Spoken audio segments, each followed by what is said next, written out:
Signal received. That's impossible. Repeat, we have received an anomalous signal. Someone or something has returned.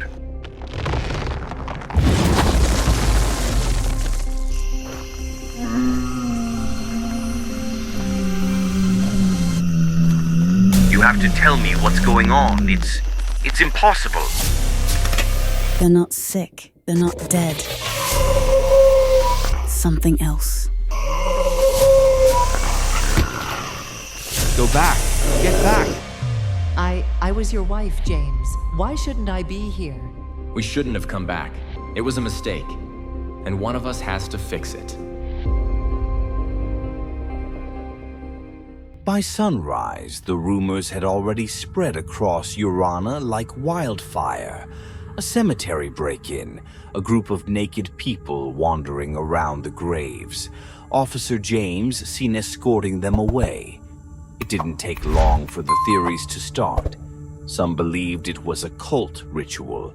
Others were convinced it was a prank by local kids. But the whispers that ran the deepest, the ones spoken in hushed voices behind closed doors, were those of something unnatural, something that shouldn't be possible. At the local cafe, old-timers leaned in over their coffees, talking about ghosts, hauntings, and the dead walking among them. Strange things happen in small towns, one man muttered. At the church, Father Thomas addressed a growing congregation, urging calm, but his nervous glances toward the cemetery suggested he wasn't so sure himself. The local Facebook group was flooded with speculation, blurry photos from a distance, and arguments about what was really going on. Meanwhile, James sat in the police station staring blankly at the wall. The shock of seeing Kate again had settled into something heavier, something he couldn't begin to process. She was alive. No, not alive. Here, back. That was the only way to put it, and it wasn't just her. There were 5 others sitting in the clinic, all with the same blank expressions and the same gaps in their memories.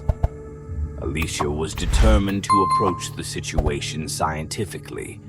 After running the Risen through a battery of basic tests, she found nothing unusual, perfectly normal vitals, no signs of illness or injury, aside from Kirsten's leg wound, which wasn't healing as it should.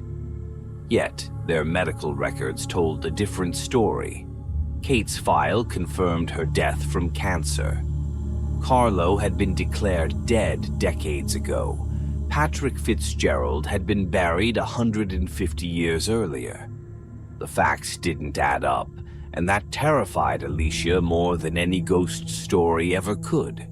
James hadn't reported anything officially. Not yet. He couldn't. How would he even begin to explain it? He told Vic that the cemetery vandalization was just kids messing around, but his superior had been skeptical. James could tell Vic didn't believe him, and sooner or later he was going to push for answers. James needed more time to figure out what the hell was going on before that happened. But time wasn't something he had. That morning, the town woke to another shock. A 6th grave had been disturbed, yet no new Risen had been found. Whoever had crawled out of that grave was missing, out there somewhere in Urana.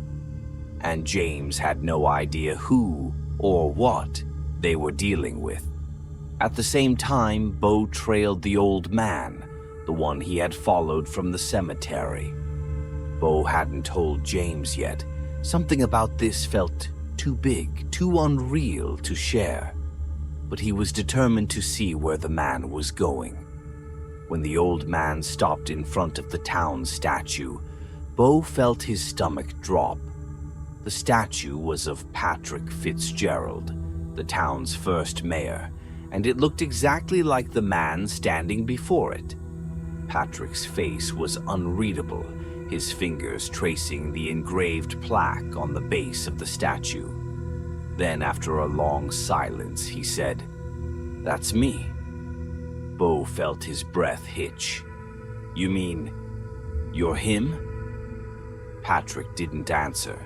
His eyes had glazed over, lost in memories that didn't belong in this time.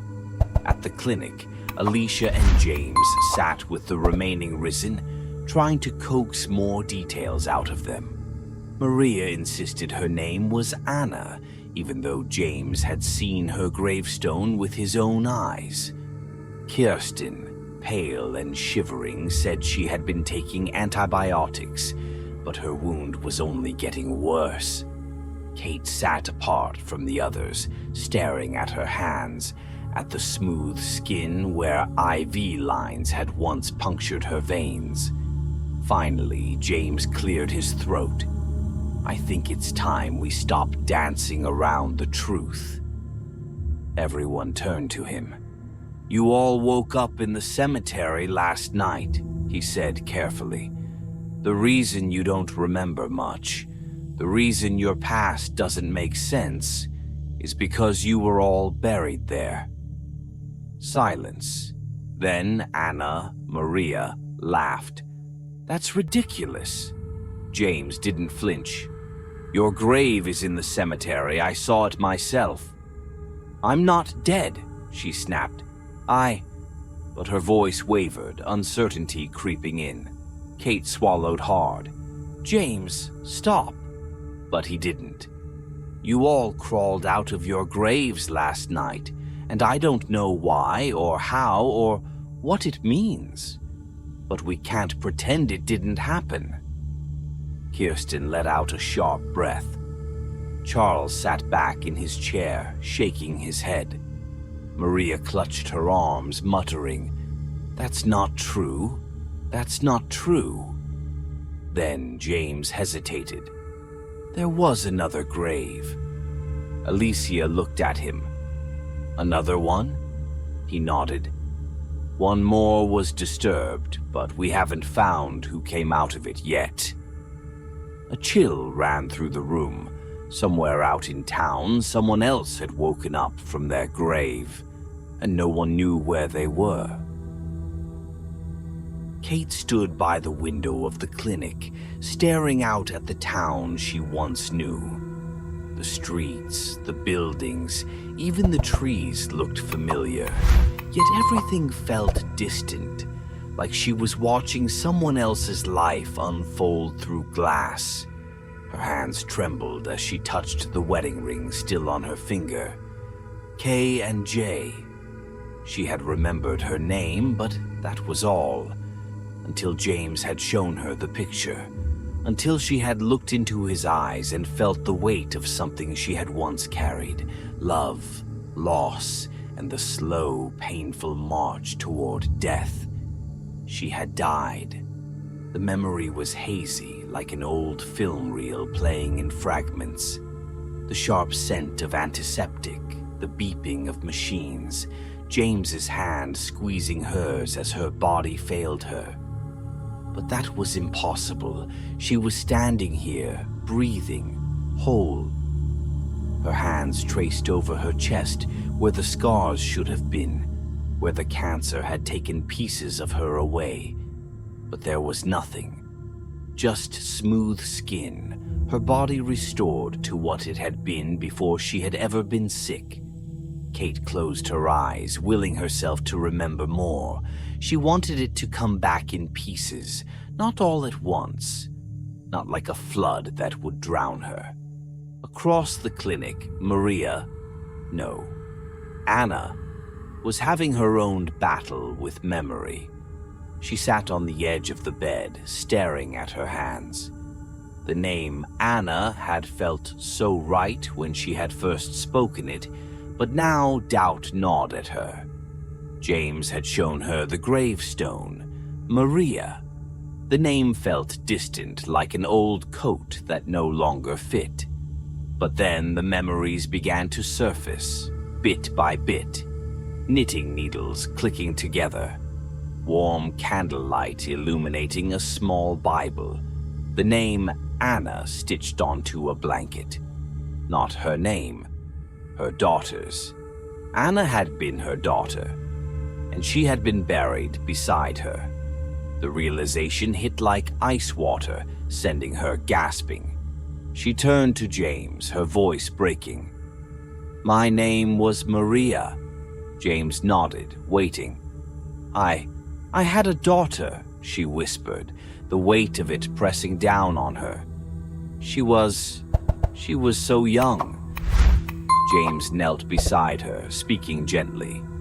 "Do you remember how you died?"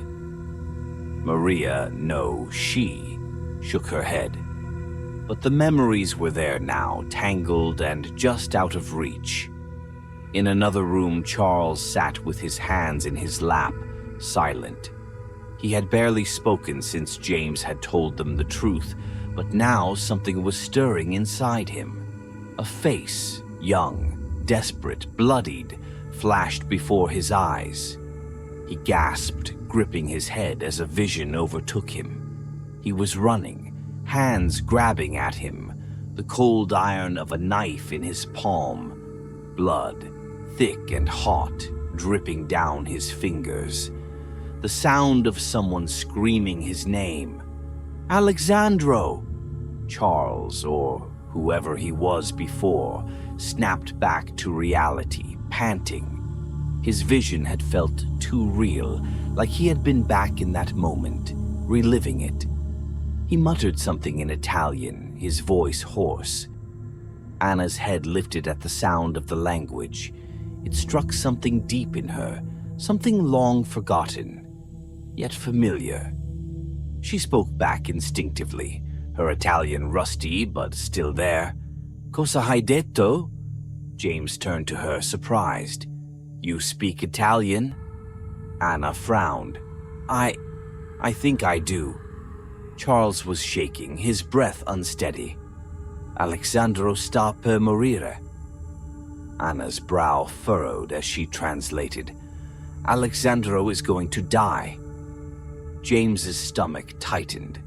Charles stood abruptly, his chair scraping against the floor. Without another word, he ran for the door. James jumped to his feet. "Charles, wait!" But Charles was already gone. James bolted after him, sprinting through the hallway, but by the time he reached the front doors, Charles had vanished into the streets. Alicia ran up beside him, breathless. "Where is he going?" "I don't know," James said, shaking his head, "but I think he remembers something." Outside, Patrick Fitzgerald walked the streets of Urana as if seeing them for the first time, and yet remembering them as they had been. The world was both new and old. Buildings had changed, the roads had expanded, but the bones of the town were the same. He turned down an alley, then another, following a path his feet knew before his mind did. He stopped in front of a large house, now a historical landmark, with a plaque that bore his name. His chest ached at the sight of it. His home. Bo, who had been trailing him, hesitated. "What is this place?" "My house," Patrick murmured. Bo frowned. "Dude, this place is like 100 years old." Patrick said nothing. Instead, he stepped forward, pushing at the door. It was locked, but that didn't stop him. He moved to a side window and tried it. Locked. He grunted, stepping back, then turned to Bo. "You're small. Go in through there." Bo's eyes widened. "You want me to break in?" Patrick just stared at him. Bo huffed.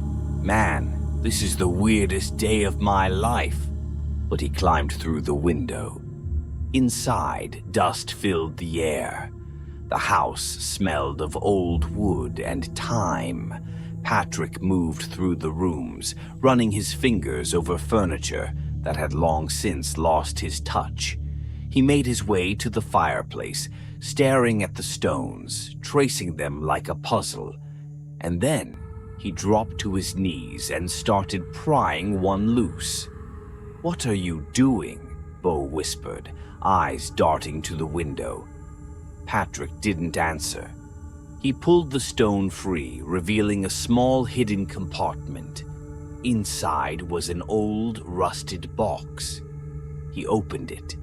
Inside lay an ancient dagger, the blade covered in strange markings, the handle worn with time. The moment his fingers brushed the metal, memories hit him like a wave. Blood on the earth. A ritual spoken in hushed voices. A warning he had ignored. And then, darkness. Patrick gasped, staggering back. Bo eyed the dagger. "Dude, that thing looks cursed as hell." Patrick's hands trembled. "I think I remember why we came back." At the clinic, James and Alicia sat in silence, processing everything that had happened. Kate was in the other room, lost in her own thoughts. Anna, Maria, was weeping softly. Charles was gone. And somewhere out in Urana, someone else had risen. James exhaled, rubbing his face. "We need to figure this out. Fast." Alicia nodded. "Because if Charles was right, someone else is about to die." The morning sun stretched over Urana, casting long shadows across the quiet streets. James gripped the steering wheel, his eyes darting between Kirsten and Charles in the rearview mirror. Their breathing was heavy, their bodies trembling. Blood had started to seep from their eyes, just like it had with Carlo. "Just hold on," James muttered, his knuckles whitening as he accelerated. The hospital was just outside of town, across the bridge. He could see it in the distance. But as the car neared the town's boundary, Kirsten let out a guttural scream. Blood trickled from her nose and ears, her body convulsing. Charles clutched his chest, gasping for air. James cursed and slammed on the brakes. The tires screeched as he threw the car into reverse, pulling back onto the bridge. The moment they crossed back into town, the symptoms stopped. Kirsten's ragged breaths evened out, and the blood began to dry against her pale skin. James sat there for a long moment, gripping the wheel, his mind racing. They couldn't leave. It wasn't just Carlo. It was all of them. With a deep breath, he turned the car around and headed back to the clinic. Back in town, Alicia was running her own tests. She had gathered all the Risen and walked with them in different directions, trying to map out the invisible boundary keeping them in Urana. Patrick, always the stubborn one, had insisted on going the farthest. But when he neared the tree line on the edge of town, he staggered, gripping his stomach as a wave of nausea overtook him. "Come back," Alicia called. Patrick gritted his teeth, pushing forward. His body resisted, his veins pulsing with something unnatural. Then his vision darkened and he collapsed to his knees. Alicia grabbed him by the arm and pulled him back. The moment his feet were firmly inside the town limits, the pain ceased. Patrick wiped the blood from his nose, his breathing uneven. "Not gonna lie," he muttered, wiping his mouth. "That was unpleasant." Alicia sighed, noting the location on her map. Every direction they tried had the same result. The Risen could move freely within the town, but the moment they tried to leave, something stopped them. Something that felt like it was ripping them apart from the inside.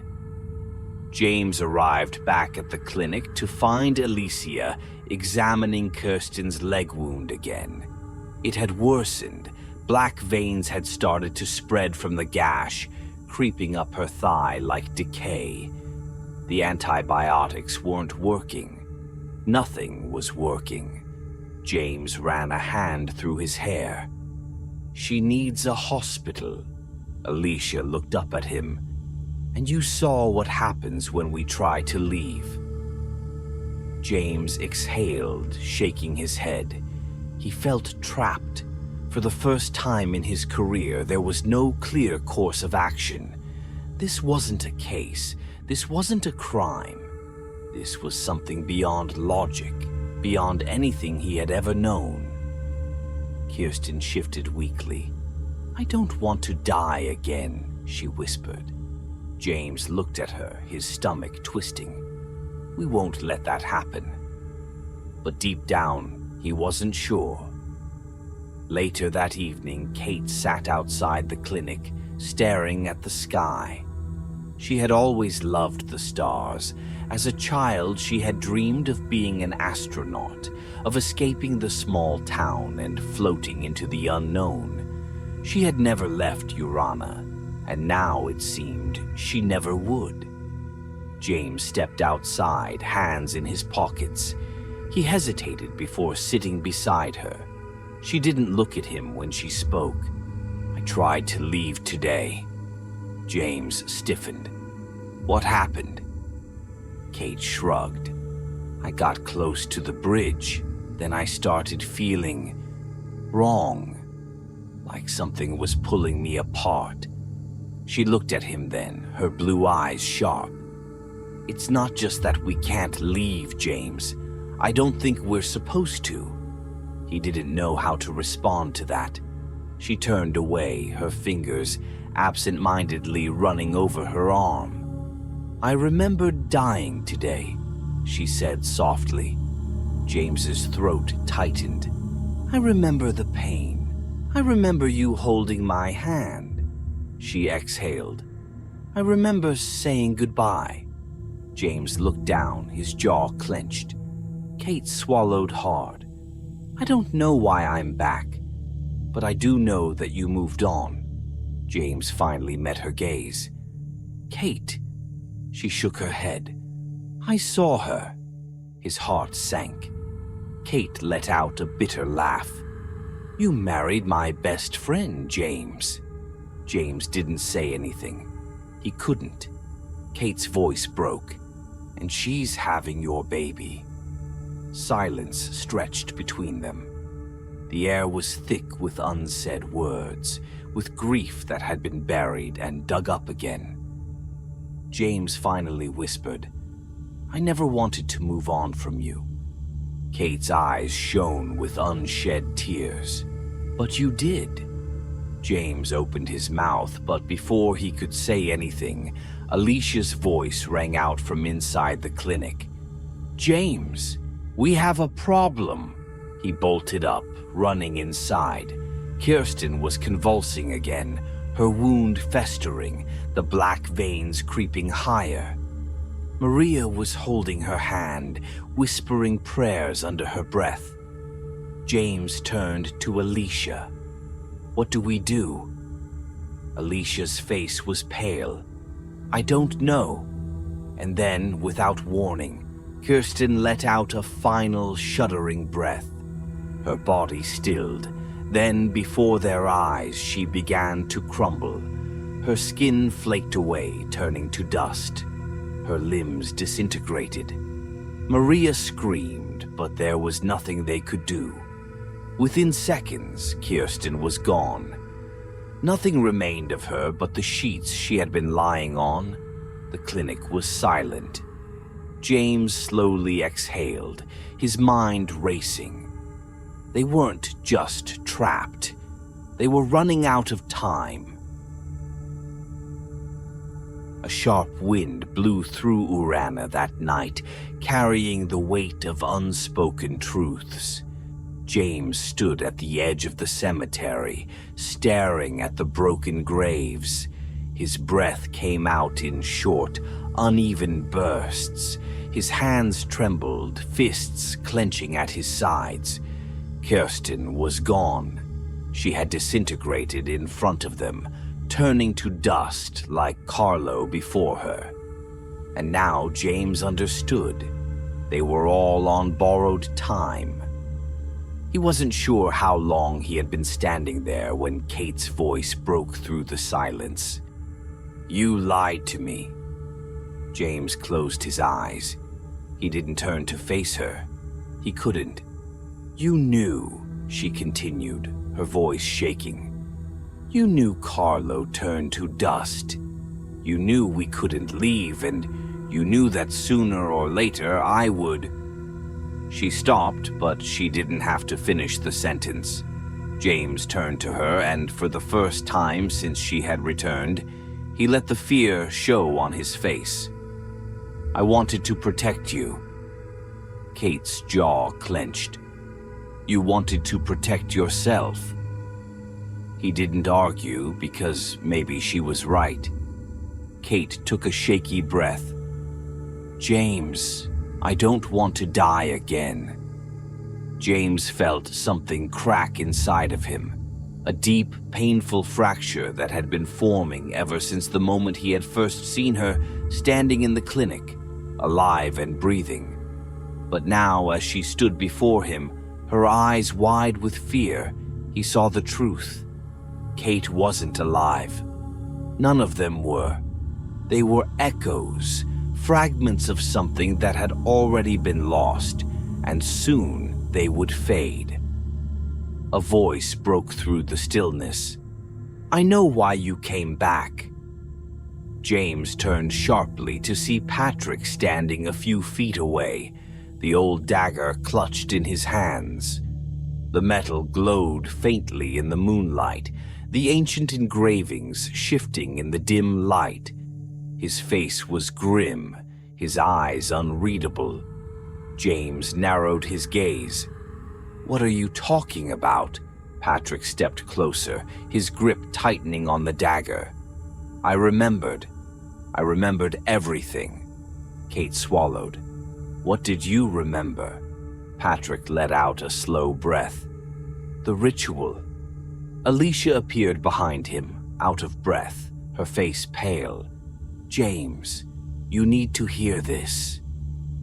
The group gathered at the clinic, the weight of the moment pressing down on them like a storm on the horizon. Patrick set the dagger on the table between them.